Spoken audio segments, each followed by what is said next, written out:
Olá, alunos! Hoje iremos abordar os antecedentes da sociologia científica. Com isso queremos dizer que será feita uma passagem por diversos autores que foram os pioneiros da sociologia enquanto ciência. Para abordar essas primeiras ideias que vieram a culminar com a sistematização da sociologia, iniciaremos retomando alguns fatos históricos importantes e os relacionando com o pensamento desses pioneiros do pensamento social. Até o século XVIII, a maioria dos campos de conhecimento que hoje estão enquadrados sob o rótulo de ciências faziam parte ainda dos grandes sistemas filosóficos. A constituição de saberes autônomos, organizados em disciplinas específicas, como a biologia ou a própria sociologia, envolverá a retomada de importantes questões colocadas tradicionalmente pela reflexão filosófica, como a liberdade e a razão. Diferente do que ocorria na Idade Média, uma série de mudanças socioculturais acabou por trazer correntes filosóficas mais individualistas. A Reforma Protestante, iniciada no século XVI, foi um momento importante nessa trajetória, pois permitiu aos fiéis terem contato direto com os textos sagrados, e com isso fez da consciência individual o principal nexo com a divindade. Generalizou-se, aos poucos, a convicção de que o destino dos homens também depende de suas ações, e não só da ordem divina. A crença de que a razão é capaz de captar a dinâmica do mundo material e de que a lei natural, escrita no coração dos homens, pode ser descoberta espontaneamente, vai ganhando força, deteriorando, aos poucos, os velhos princípios de autoridade, entre os quais os mantidos pela Igreja Católica. Sobre essa base, torna-se mais fácil compreender a emergência do empirismo, do racionalismo cartesiano e o avanço das ciências experimentais, que no seu conjunto caracterizarão a era moderna.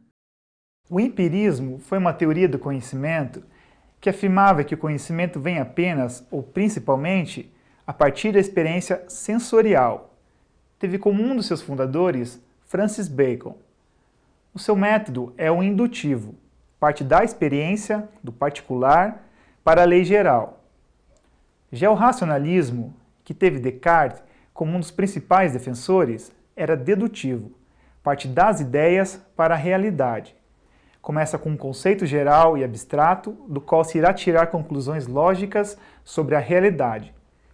Com o Iluminismo e Revolução Francesa, a ideia de liberdade passou então a conotar a emancipação do indivíduo da autoridade social e religiosa, a conquista de direitos e a autonomia frente às instituições. A burguesia europeia ilustrada acreditava que a ação racional traria ordem ao mundo, sendo a desordem um mero resultado da ignorância. Educados, os seres humanos seriam bons e iguais. A ideia de que o progresso era uma lei inevitável que governava as sociedades consolida-se e vem a manifestar toda a sua força no pensamento social do século XIX, atuando diretamente sobre os primeiros teóricos da sociologia. Montesquieu foi um filósofo político de grande impacto sobre as ciências sociais, tendo lançado mão do conhecimento histórico e empírico para fundar seus argumentos, distanciando-se assim do raciocínio hipotético-dedutivo característico dos contratualistas. Graças ao saber adquirido por meio de suas viagens e leituras, Montesquieu inovou ao propor a assunção de um ponto de vista comparativo no estudo das sociedades e suas instituições, tendo analisado não apenas a trajetória dos povos de tradição cristã ocidental, mas também sociedades orientais, como a turca e a persa. Talvez sua contribuição teórica mais importante refira-se à sua concepção de leis como relações necessárias que derivam da natureza das coisas. Cabe ao intelecto humano descobri-las. Na medida em que a lei em geral é um princípio de razão, deve-se procurar que as leis positivas, isto é, as leis políticas e civis, atendendo às particularidades do clima, da geografia, da raça e dos costumes de cada povo, sejam harmônicas com essa ordem maior. Este é o espírito das leis. Mas as leis que governam os homens não são sempre obedecidas por estes, sujeitos às paixões, à ignorância e ao erro. Por isso, o mundo inteligente não seria tão bem governado como o físico. Sob esse ponto de vista, a liberdade é entendida como o direito de fazer tudo quanto as leis permitem. O maior legado de Montesquieu para o pensamento sociológico foi a caracterização da esfera social como um campo diferenciado e a procura das leis que regem o seu movimento. Outro importante filósofo que antecedeu a sociologia científica foi Rousseau, que formulou a ideia de que a evolução do homem existiu anteriormente um estado de natureza, onde não haviam desigualdades.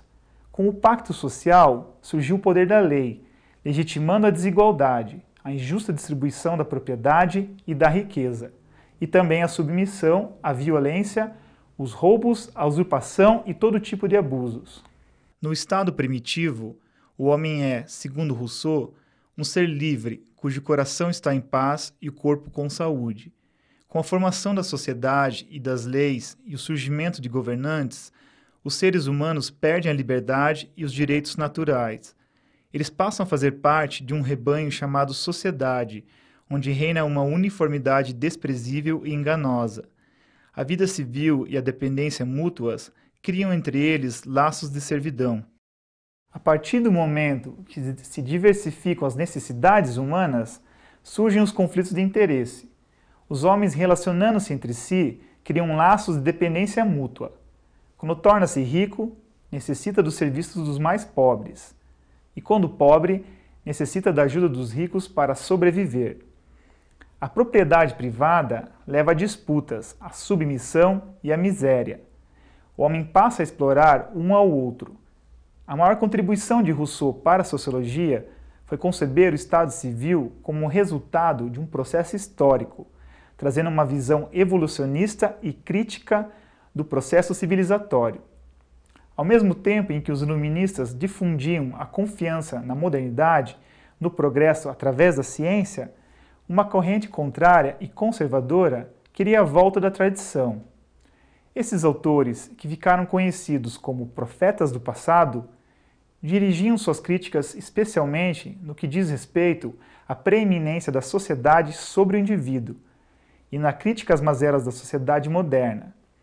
Em linhas gerais, eles ansiavam por uma sociedade estável, hierarquizada, fundada em valores familiares, religiosos e comunitários, assim como na ordem, na coesão e na autoridade. A nostalgia de uma vida comunitária e familiar, vista então como idílica, e do processo artesanal de trabalho, ambos destruídos pelo novo modo de produção e pela urbanização descontrolada, traduziam-se em críticas à própria modernidade, de que era fruto o homem alienado, anômico, desprovido de virtudes morais e espirituais. Paralelamente a essa rejeição ao moderno, tal corrente glorificava a tradição. Entre seus representantes encontra-se o inglês Edmund Burke. O caos e a ausência de moralidade e solidariedade eram frutos do enfraquecimento das antigas instituições tradicionais e protetoras, a Igreja e associações de ofícios, que haviam garantido ou expressado a estabilidade e a coesão social anteriores. Essa percepção impacta fortemente a produção sociológica, especialmente no que se refere aos temas da coesão e da solidariedade. Apesar dessa influência, a sociologia vem a assumir um caráter decididamente moderno, acreditando no progresso como uma tendência inexorável. A teoria social avança a passos rápidos na França com a obra de Saint-Simon. Ele esteve entre os primeiros a dar-se conta da inutilidade da aristocracia no contexto da nova sociedade que se estava gestando. Um dos fundamentos da análise sociológica de Saint-Simon é precisamente a existência de classes sociais dotadas de interesses conflitantes. Saint-Simon desenvolveu uma parábola que ficou muito conhecida. Segundo ele, os trabalhadores e operários seriam as abelhas da sociedade, responsáveis pela sua construção, e haveriam os zangões, representando as elites e que apenas existiriam para explorar as abelhas, sem terem qualquer função além dessa. Saint-Simon foi um dos primeiros autores a constatar o conflito de interesse entre as classes e por isso foi considerado um socialista utópico. Concebia a história humana como fruto do trabalho material e espiritual ou esforço coletivo. Inspirado nas ciências naturais e no método positivo, criou uma teoria denominada fisiologia social. Na fisiologia social, a sociedade é vista como um verdadeiro ser animado, cujas partes correspondem a distintas funções. As vidas individuais seriam as engrenagens principais que contribuem para o progresso da civilização. A base da sociedade é a produção material, a divisão do trabalho e a propriedade. A cada tipo de estrutura social corresponde uma moral, e na sociedade industrial ela se vincula à produção e ao trabalho. Se nas sociedades militares que antecederam o poder cabia aos guerreiros, na época da indústria a direção deveria passar à classe industrial, cuja propriedade se origina no trabalho. Assim, a nova sociedade seria conduzida pelos abelhas, que seriam os trabalhadores, proprietários, intelectuais e não pelos zangões, que era a classe rica e ociosa. As ideias de Saint-Simon tiveram vigoroso impacto tanto sobre a obra de Marx e Engels como sobre a de Durkheim. Nesse início da sociologia, vemos uma forte influência dos métodos das ciências naturais, que estavam muito em voga naquele momento, cuja influência se sentia bastante nas analogias entre organismos vivos e a sociedade. Um desses autores que utilizou bastante essa forma de pensamento foi Herbert Spencer. Spencer difundiu o chamado darwinismo social, a teoria do evolucionismo biológico aplicada à compreensão dos fenômenos e das desigualdades sociais, através de conceitos como evolução, seleção natural, luta e sobrevivência. A lei do progresso orgânico, acreditava Spencer, é a lei de todo progresso, que transforma o simples em complexo por meio de diferenciações sucessivas e da especialização de funções. Isso se ajusta à sociedade que teria evoluído para o tipo industrial. Na concepção de Spencer, a sociedade é um organismo e apresenta um crescimento contínuo. À medida que ela cresce, suas partes tornam-se dessemelhantes. Sua estrutura fica mais complicada e as partes assumem funções também dessemelhantes. Essas funções não são somente diferentes. Suas diferenças são unidas por via de relações que as tornam possíveis umas pelas outras. A assistência que mutuamente se prestam acarreta uma mútua dependência das partes. Finalmente, as partes, unidas por dependência mútua, vivendo uma pela outra e uma para outra, compõem um agregado constituído segundo o mesmo princípio geral de um organismo individual. O modelo de relações que a caracteriza é o contrato, porque os indivíduos procuram associar-se na busca da própria felicidade ou graças ao seu autointeresse, e o tipo de ordem daí resultante é utilitário. Bem, vimos nesta videoaula como alguns pensadores influenciaram diretamente o início da sociologia. Primeiro com Montesquieu e Rousseau, filósofos de formação que fizeram análises sociais interessantíssimas e que têm influência até hoje. Depois vimos que na passagem do iluminismo, com sua crença no progresso, para a nova fase, havia pensadores que vislumbravam uma volta ao passado e a ideia de que era possível conservar o que a sociedade antiga tinha de bom. Por fim, vimos dois antecessores diretos da sociologia científica, Saint-Simon e Herbert Spencer, que se utilizaram do método científico das ciências naturais para garantir o status de ciência à sociologia. Então ficamos por aqui. Boas reflexões e bons estudos!